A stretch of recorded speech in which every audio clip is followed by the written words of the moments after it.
शिव पुराण कथा। श्री राम जी और शंकर जी का युद्ध।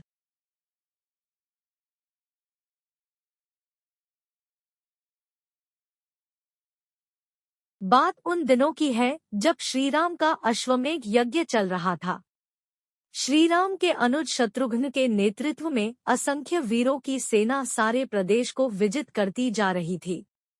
यज्ञ का अश्व प्रदेश प्रदेश जा रहा था। इस क्रम में कई राजाओं के द्वारा यज्ञ का घोड़ा पकड़ा गया, लेकिन अयोध्या की सेना के आगे उन्हें झुकना पड़ा। शत्रुघ्न के अलावा सेना में हनुमान, सुग्रीव और भरत पुत्र पुष्कर सहित कई महारथी उपस्थित थे, जिन्हें जीतना देवताओं के लिए भी संभव नहीं था। कई जगह भ्रमण करने के बाद यज्ञ का घोड़ा देवपुर पहुंचा, जहां राजा वीरमणि का राज्य था। राजा वीरमणि अति धर्मनिष्ठ तथा श्रीराम एवं महादेव के अनन्य भक्त थे।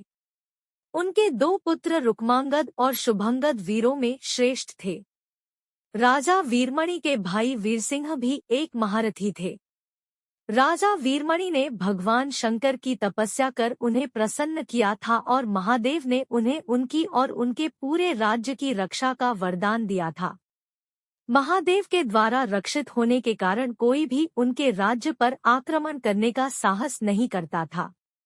जब अश्व उनके राज्य में पहुंचा तो राजा वीरमणि के पुत्र रुक्मांगद ने उसे बंदी बना लिया और अयोध्या के सैनिकों से कहा कि यज्ञ का घोड़ा उनके पास है, इसलिए वे जाकर शत्रुघ्न से कहें कि विधिवत युद्ध कर वो अपना अश्व छुड़ा लें। जब रुक्मांगद ने ये सूचना अपने पिता को दी तो वो बड़े चिंतित हुए और अपने पुत्र से कहा कि अनजाने में तुमने श्रीराम के यज्ञ का घोड़ा पकड़ लिया है। श्रीराम हमारे मित्र हैं और उनसे शत्रुता करने का कोई औचित्य नहीं है, इसलिए तुम यज्ञ का घोड़ा वापस लौटा आओ। इस पर रुक्मांगद ने कहा कि हे पिताश्री, मैंने तो उन्हें युद्ध की चुनौती भी दे दी है, अतः अब उन्हें बिना युद्ध के अश्व लौटना हमारा और उनका दोनों का अपमान होगा। अब तो जो हो गया है उसे बदला नहीं जा सकता, इसलिए आप मुझे युद्ध की आज्ञा दें। पुत्र की बात सुनकर वीरमणि ने उसे सेना सुसज्जित करने की आज्ञा दे दी। राजा वीरमणि अपने भाई वीरसिंह और अपने दोनों पुत्र रुक्मांगद और शुभांगद के साथ विशाल सेना लेकर युद्ध क्षेत्र में आ गए।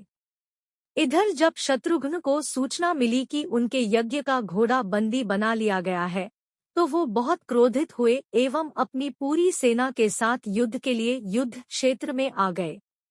उन्होंने पूछा कि उनकी सेना से कौन अश्व को छुड़ाएगा, तो भरत पुत्र पुष्कर ने कहा कि तातश्री, आप चिंता न करें। आपके आशीर्वाद और श्रीराम के प्रताप से मैं आज ही इन सभी योद्धाओं को मारकर अश्व को मुक्त करता हूँ। वे दोनों इस प्रकार बात कर रहे थे कि पवनसुत हनुमान ने कहा कि राजा वीरमणि के राज्य पर आक्रमण करना स्वयं परमपिता ब्रह्मा के लिए भी कठिन है, क्योंकि ये नगरी महाकाल द्वारा रक्षित है। अतः उचित यही होगा कि पहले हमें बातचीत द्वारा राजा वीरमणि को समझाना चाहिए, और अगर हम न समझा पाए तो हमें श्रीराम को सूचित करना चाहिए। राजा वीरमणि श्रीराम का बहुत आदर करते हैं, इसलिए वे उनकी बात नहीं टाल पाएंगे। हनुमान की बात सुनकर श्री शत्रुघ्न बोले कि हमारे रहते अगर श्रीराम को युद्ध भूमि में आना पड़े, ये हमारे लिए अत्यंत लज्जा की बात है। अब जो भी हो हमें युद्ध तो करना ही पड़ेगा। ये कहकर वे सेना सहित युद्धभूमि में पहुंच गए। भयानक युद्ध छिड़ गया। भरत पुत्र पुष्कर सीधा जाकर राजा वीरमणि से भिड़ गया। दोनों अतुलनीय वीर थे। वे दोनों तरह तरह के शस्त्रों का प्रयोग करते हुए युद्ध करने लगे। हनुमान राजा वीरमणि के भाई महापराक्रमी वीरसिंह से युद्ध करने लगे। रुक्मांगद और शुभांगद ने शत्रुघ्न पर धावा बोल दिया। पुष्कर और वीरमणि में बड़ा घमासान युद्ध हुआ। अंत में पुष्कर ने वीरमणि पर 8 नाराज बाणों से वार किया। इस वार को राजा वीरमणि सह नहीं पाए और मूर्छित होकर अपने रथ पर गिर पड़े। वीरसिंह ने हनुमान पर कई अस्त्रों का प्रयोग किया, पर उन्हें कोई हानि न पहुंचा सके। हनुमान ने एक विकट पेड़ से वीरसिंह पर वार किया, इससे वीरसिंह रक्तवमन करते हुए मूर्छित हो गए। उधर श्री शत्रुघ्न और राजा वीरमणि के पुत्रों में असाधारण युद्ध चल रहा था। अंत में कोई चारा न देखकर शत्रुघ्न ने दोनों भाइयों को नागपाश में बांध लिया। अपनी विजय देखकर शत्रुघ्न की सेना के सभी वीर सिंहनाद करने लगे। उधर राजा वीरमणि की मूर्छा दूर हुई तो उन्होंने देखा कि उनकी सेना हार के कगार पर है। ये देखकर उन्होंने भगवान रुद्र का स्मरण किया। महादेव ने अपने भक्त को मुसीबत में जानकर वीरभद्र के नेतृत्व में नंदी, भृंगी सहित सारे गणों को युद्ध क्षेत्र में भेज दिया। महाकाल के सारे अनुचर उनकी जय जयकार करते हुए अयोध्या की सेना पर टूट पड़े। शत्रुघ्न, हनुमान और सारे लोगों को लगा कि जैसे प्रलय आ गया हो। जब उन्होंने भयानक मुख वाले रुद्रावतार वीरभद्र, नंदी, भृंगी सहित महादेव की सेना देखी तो सारे सैनिक भय से कांप उठे।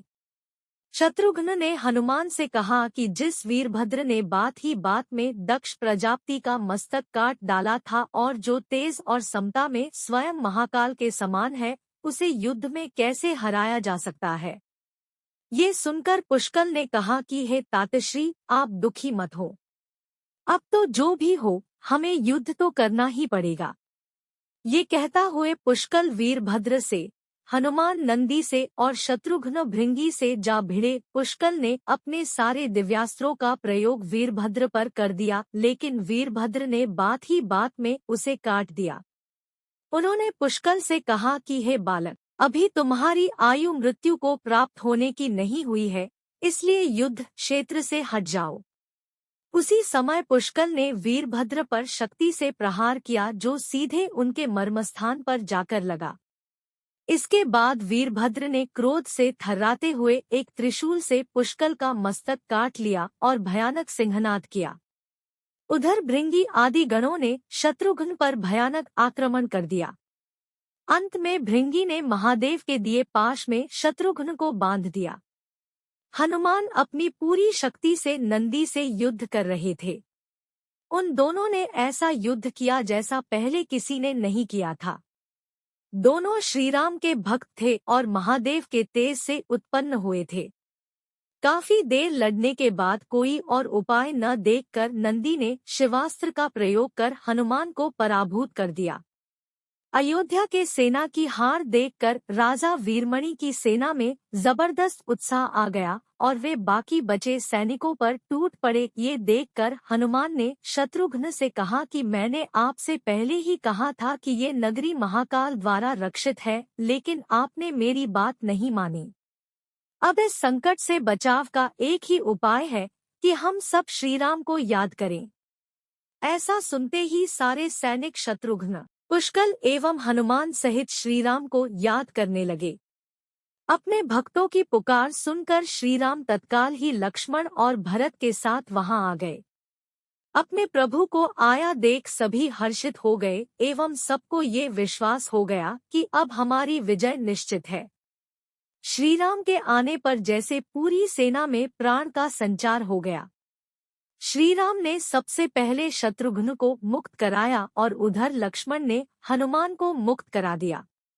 जब श्रीराम, लक्ष्मण और भरत ने देखा कि पुष्कल मृत्यु को प्राप्त हो चुके हैं, तो उन्हें बड़ा दोहक हुआ। भरत तो शोक में मूर्छित हो गए। श्रीराम ने क्रोध में आकर वीरभद्र से कहा कि तुमने जिस प्रकार पुष्कल का वध किया है, उसी प्रकार अब अपने जीवन का भी अंत समझो। ऐसा कहते हुए श्रीराम ने सारी सेना के साथ शिवगणों पर धावा बोल दिया। जल्द ही उन्हें ये पता चल गया कि शिवगणों पर साधारण अस्त्र बेकार है, इसलिए उन्होंने महर्षि विश्वामित्र द्वारा प्रदान किए दिव्यास्त्रों से वीरभद्र और नंदी सहित सारी सेना को विदीर्ण कर दिया। श्रीराम के प्रताप से पार न पाते हुए सारे गणों ने एक स्वर में महादेव का आह्वान करना शुरू कर दिया। जब महादेव ने देखा कि उनकी सेना बड़े कष्ट में है, तो वे स्वयं युद्ध क्षेत्र में प्रकट हुए। इस अद्भुत दृश्य को देखने के लिए परमपिता ब्रह्मा सहित सारे देवता आकाश में स्थित हो गए।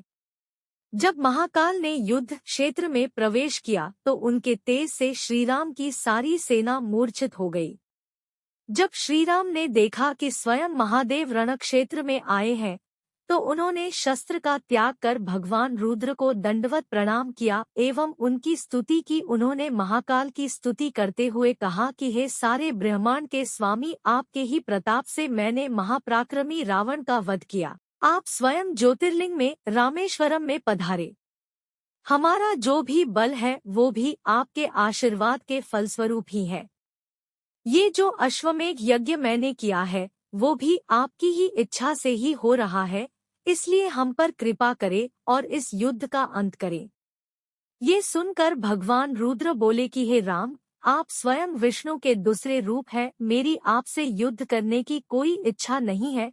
फिर भी चूंकि मैंने अपने भक्त वीरमणि को उसकी रक्षा का वरदान दिया है, इसलिए मैं इस युद्ध से पीछे नहीं हट सकता। आथा संकोच छोड़कर आप युद्ध करें। श्रीराम ने इसे महाकाल की आज्ञा मानकर युद्ध करना शुरू किया। दोनों में महान युद्ध छिड़ गया, जिसे देखने देवता लोग आकाश में स्थित हो गए। श्रीराम ने अपने सारे दिव्यास्त्रों का प्रयोग महाकाल पर कर दिया, पर उन्हें संतुष्ट नहीं कर सके। अंत में उन्होंने पाशुपतास्त्र का संधान किया और भगवान शिव से बोले कि हे प्रभु, आपने ही मुझे ये वरदान दिया है कि आपके द्वारा प्रदत्त इस अस्त्र से त्रिलोक में कोई पराजित हुए बिना नहीं रह सकता। इसलिए हे महादेव, आपकी ही आज्ञा और इच्छा से मैं इसका प्रयोग आप पर ही करता हूँ। ये कहते हुए श्रीराम ने वो महान दिव्यास्त्र भगवान शिव पर चला दिया। वो अस्त्र सीधा महादेव के हृदयस्थल में समा गया और भगवान रुद्र इससे संतुष्ट हो गए। उन्होंने प्रसन्नतापूर्वक श्रीराम से कहा कि आपने युद्ध में मुझे संतुष्ट किया है, इसलिए जो इच्छा हो वर मांग ले। इस पर श्रीराम ने कहा कि हे भगवान, यहाँ इस युद्ध क्षेत्र में भ्राता भरत के पुत्र पुष्कल के साथ असंख्य योद्धा वीरगति को प्राप्त हो गए हैं, उन्हें कृपया जीवन दान दीजिए। महादेव ने मुस्कुराते हुए तथास्तु कहा और पुष्कल समेत दोनों ओर के सारे योद्धाओं को जीवित कर दिया। इसके बाद उनकी आज्ञा से राजा वीरमणि ने यज्ञ का घोड़ा श्रीराम को लौटा दिया और अपना राज्य रुक्मांगद को सौंपकर वे भी शत्रुघ्न के साथ आगे चल दिए।